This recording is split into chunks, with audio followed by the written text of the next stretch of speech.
Hi guys, Darth Deuces here, back on the Star Wars The Black Series action figure review.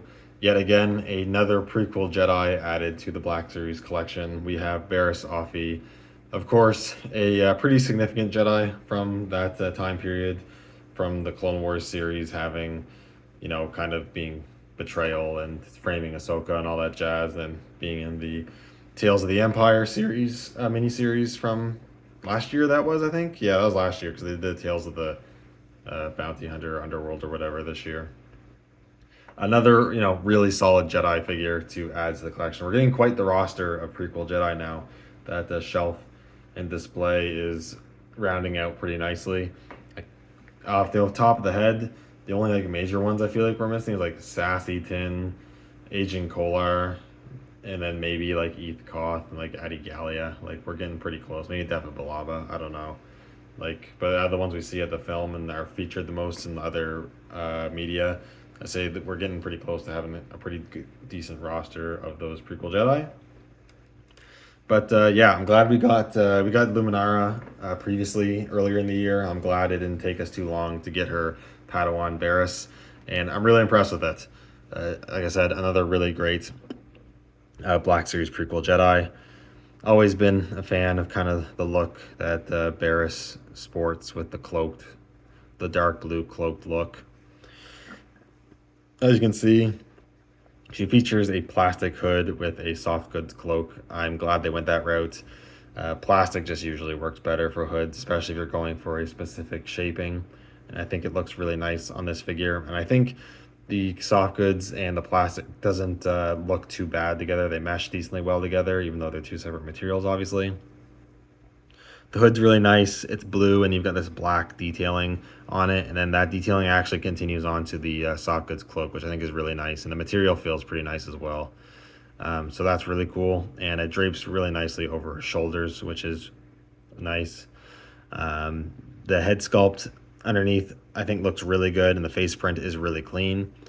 I haven't done it myself, but I imagine if you popped off the head, you could remove the hood. I think back there, she's just wearing, like she is in the Clone Wars series, she's just wearing like a black, like almost like a flight suit kind of hood or something like that over her head. I don't think, well, obviously this figure doesn't have the kind of ponytail bunched up in the back, so it wouldn't be completely accurate if you wanted to display it without the hood and the cloak, but I think you could if you wanted to.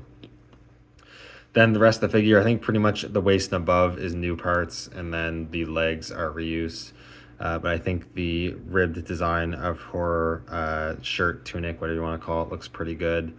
The arms look good. I like the detail of the buckle on her belt. Looks really nice.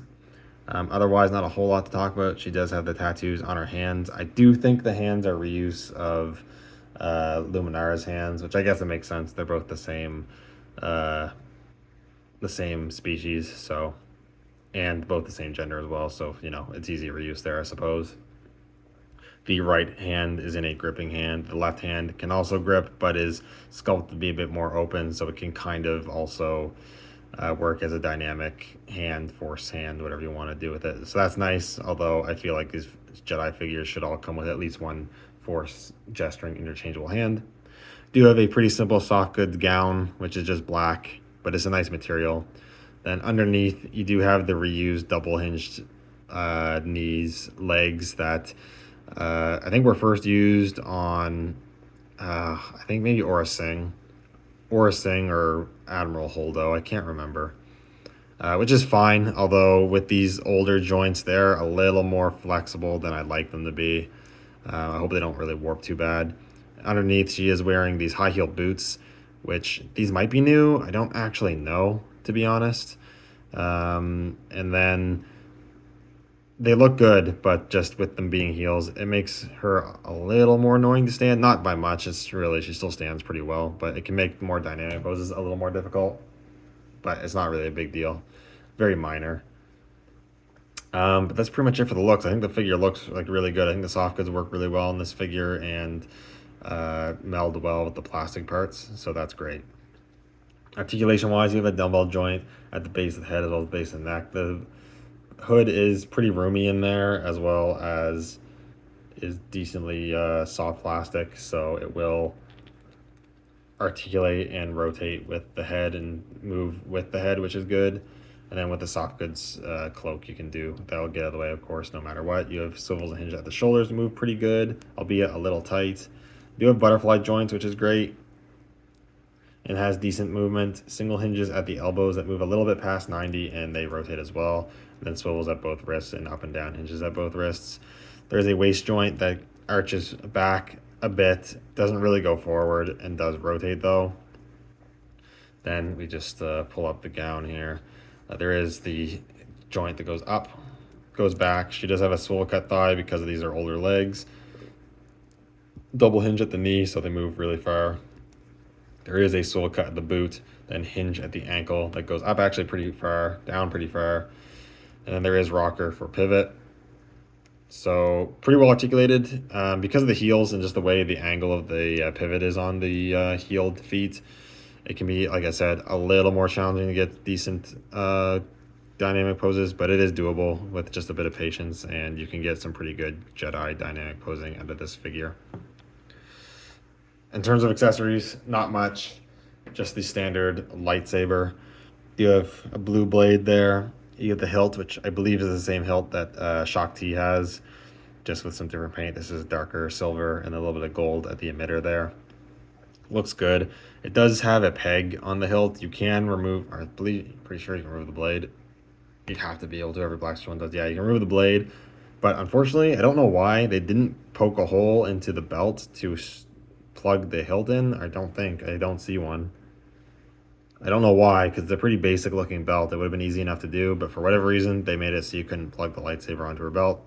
Not sure why. Not the biggest deal for me, because since her only accessory, she's going to be posed with the lightsaber. But still, it would have been an easy, nice feature and super easy for them to do. So I don't know why they omitted it. But she grips the lightsaber nice. She has the proper wrist hinges, so you can get really good lightsaber posing out of this figure. And it looks good with her. But yeah, like being a Jedi, she doesn't need Jedi robes because this is what she always wears. But it would have been nice to at least get like an interchangeable left hand with a splayed out like force pushing hand. That would have been nice. But you know, that's not the standard right now. If they wanted to go all out, they could have done an interchangeable head with the ponytail coming out accurately, so you could display her without the hood and the cloak, and then include Asajj Ventress's lightsabers, so you could have her as she was in the Clone Wars episode when she dueled Anakin. That is, I could see being a bit over budget, and also this is technically based on Attack of the Clones, not the Clone Wars, so that's kind of like if you wanted to go all the way, I guess, up above and beyond. But overall, I'm pretty happy with this. Before we end off here, just really quickly, we will show you with her master here. Here she is with Luminara. I do have Luminara in an action pose, but they look really good together. If I put, let's put Bariss in a pose real quick, just so she can kind of match her master's energy here.